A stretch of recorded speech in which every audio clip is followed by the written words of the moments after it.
Así era vivir en tiempos de Jesús, Jerusalén, Jericó y Nazaret, como nunca lo imaginaste. ¿Alguna vez te has preguntado cómo era realmente la casa donde María preparaba la comida para Jesús, donde José trabajaba como carpintero, donde la Sagrada Familia dormía cada noche? Durante siglos imaginamos palacios o establos románticos, pero la realidad arqueológica que los científicos han descubierto es completamente diferente y mucho más fascinante. Hoy te voy a llevar dentro de las casas reales de Galilea del siglo I.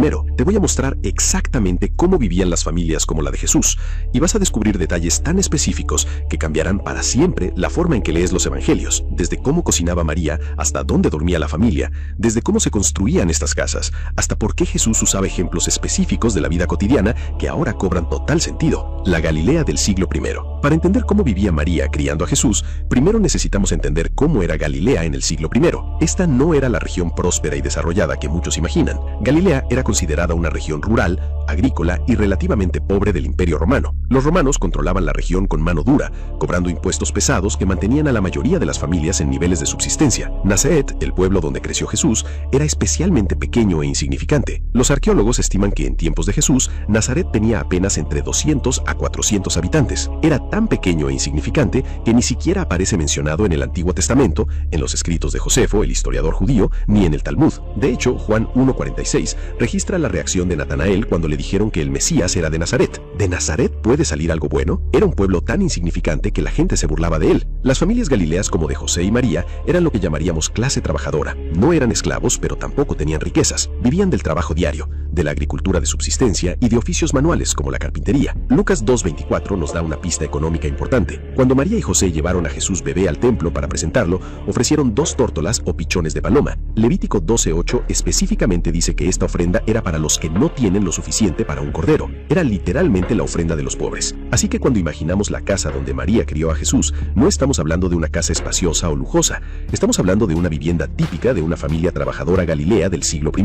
Y gracias a décadas de excavaciones arqueológicas en Nazaret, Capernaum y otras ciudades galileas, ahora sabemos exactamente cómo eran estas casas. La estructura física de las casas Galilea. Las casas típicas de Galilea, donde vivían familias como la de Jesús, tenían características muy específicas que los arqueólogos han documentado exhaustivamente. Primero, la mayoría de estas casas no estaban construidas completamente desde cero.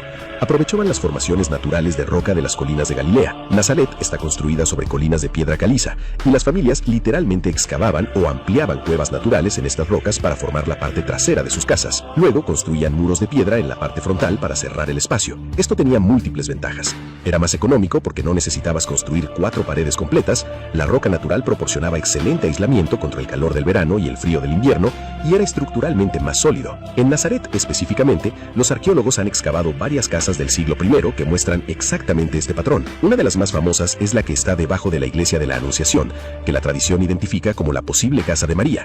Muestra esta misma construcción, parte cueva natural, parte muros construidos. El tamaño promedio de estas viviendas era sorprendentemente pequeño para nuestros estándares modernos. Estamos hablando de espacios de aproximadamente 30 a 50 metros cuadrados en total. Para que te hagas una idea, eso es como un departamento moderno de una sola habitación. Pero aquí vivía toda la familia, padres, hijos y a veces abuelos. Las casas típicamente tenían 2 niveles, pero no como pensamos modernamente. El nivel inferior era donde vivía la familia, un espacio único y abierto sin divisiones de habitaciones.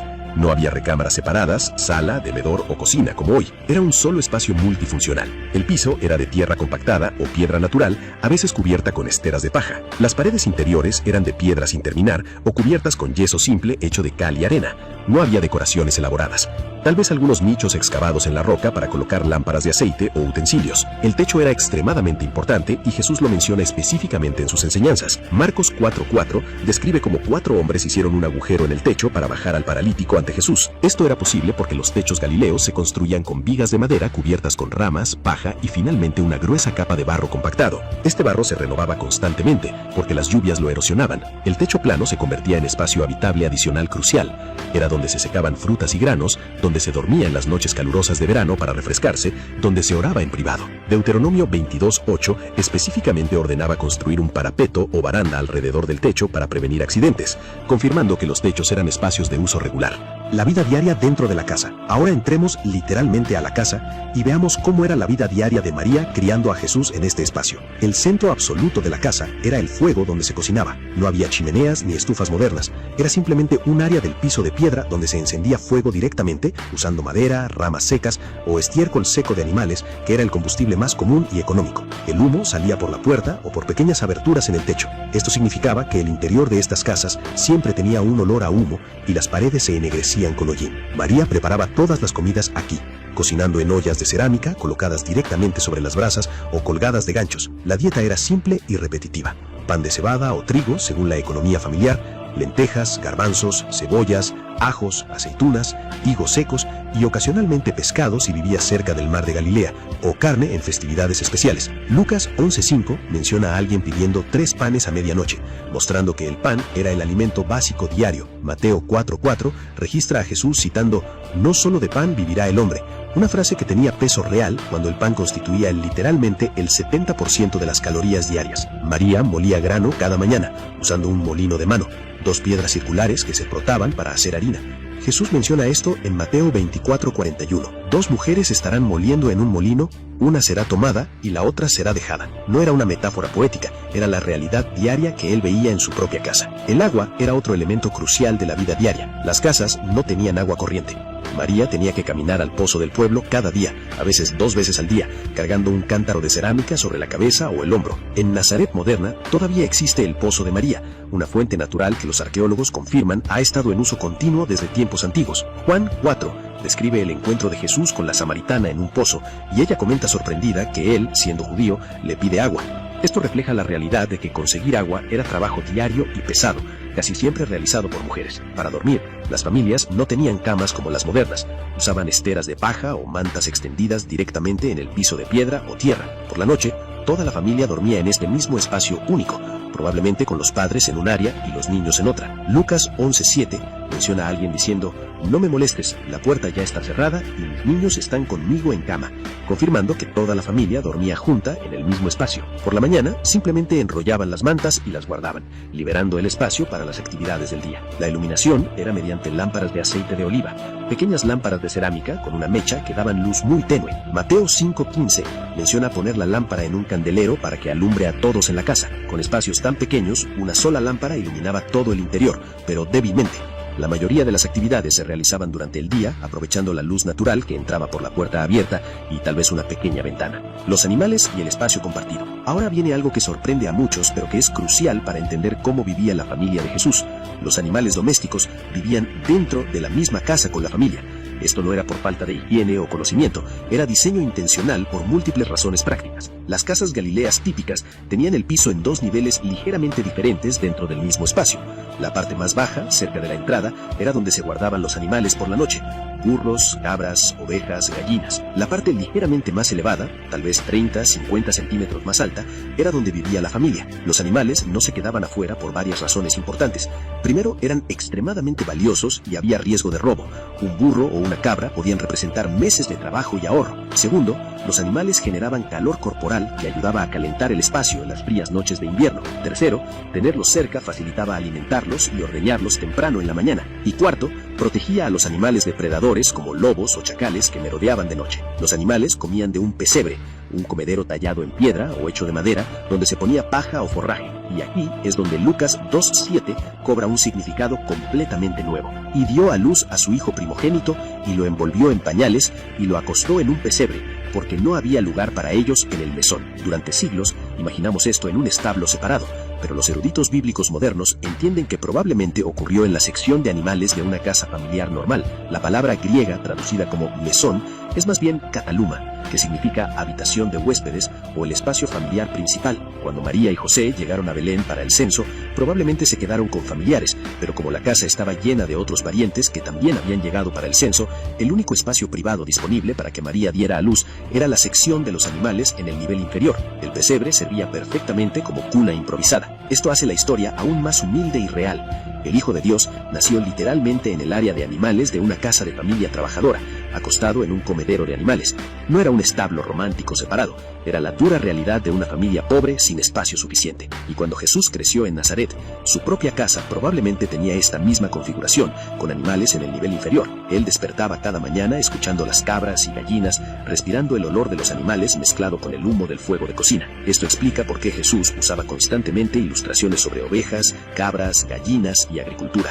No era porque lo leyó en libros, era porque vivió esa realidad cada día de su vida. El trabajo y la vida familiar. José era tectón, constructor o artesano. No solo carpintero, trabajaba madera y piedra, construyendo casas, fabricando yugos, arados y herramientas. Marcos 6:3 identifica a Jesús como el tectón, confirmando que practicó este oficio 18 años antes de su ministerio. Trabajó junto a José desde niño, siendo aprendiz activo a los 12 años y artesano competente a los 15. Cuando Jesús dice, mi yugo es fácil, usa lenguaje técnico. Los tectón tallaban yugos que se ajustaban perfectamente al cuello de cada buey. Jesús fabricó estos yugos durante años. Para María, la vida era trabajo físico constante. Conseguir agua del pozo, moler grano, hacer pan, cocinar en fuego abierto, lavar ropa en el arroyo, coser, cuidar animales, todo manual, sin electrodomésticos. Mateo 13:55-56 menciona que Jesús tenía hermanos Jacobo, José, Simón, Judas y hermanas, al menos 7 hijos total. María crió esta familia en 40 metros cuadrados. Juan 19:23 menciona la túnica sin costura de Jesús, trabajo textil de alta calidad, que María probablemente tejió durante semanas. Las familias comían sentadas en el piso, reclinadas sobre el lado izquierdo. Juan 13:23 describe al discípulo reclinado al lado de Jesús en la última cena, no sentados en mesa como pinturas renacentistas muestran. Las enseñanzas cobran vida. Las enseñanzas de Jesús reflejan su experiencia real. Mateo 7:24-27 sobre construir sobre roca no es abstracto. Jesús construyó casas y sabía la diferencia entre cimientos sólidos y superficiales. Mateo 6:19-20 sobre ladrones que minan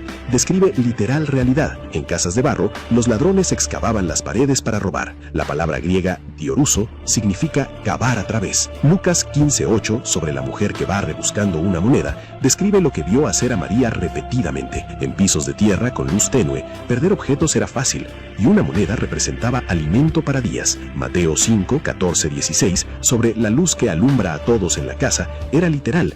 En espacios pequeños, una lámpara iluminaba a todos, sin habitaciones donde esconderla. Mateo 13:33 sobre levadura describe exactamente lo que María hacía. Mezclar levadura en 3 medidas de harina, 20 kilos, para hacer pan familiar. Jesús no vino como rey distante, sino como bebé pobre en comedero. Creció en casa humilde, respirando humo y olor de animales. Trabajó con sus manos.